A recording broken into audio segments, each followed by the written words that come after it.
opening with a chuckle. You know, they say dogs have masters while cats have staff. It's as if every feline out there is running a Fortune 500 company with a team of well-trained human resources at their disposal. I mean, who can resist those piercing eyes and soft purrs? Now, that's what I call persuasion. Speaking of persuasion, there's a story about a beagle named Benny. Benny had a knack for getting into the cookie jar.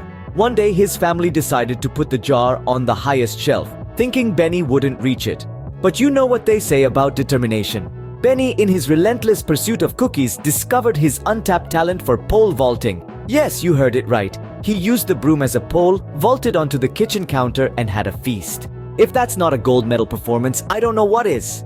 Then there's Muffin, the tabby cat who decided one day that she was a dog. Muffin would fetch the paper, wag her tail when happy, and even attempted to bark. The barking part didn't work out so well, but her meows had a certain canine quality to them. Muffin's identity crisis left her owners with one question: should they get her a cat tree or a doghouse? Of course, we can't forget about the parrot Polly. Polly had an uncanny ability to mimic her owner's phone ringtone.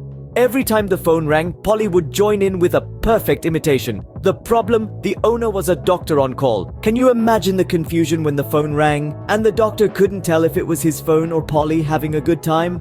But perhaps the most memorable of all is Fred, the tortoise. Fred loved strawberries. His owners would often find him in the strawberry patch, red-faced and content. But one day, the strawberries were gone.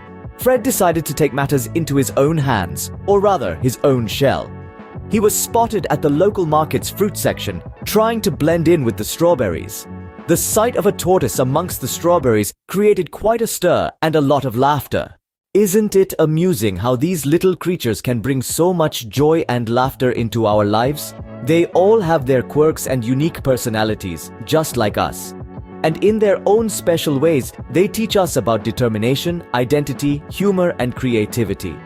And so, in the spirit of humor and creativity, I leave you with this thought. If a cat has 9 lives and a dog is man's best friend, does that mean we're stuck with the cat longer than the dog? Now, that's a thought to ponder as you scoop out the next can of gourmet tuna for your feline overlord.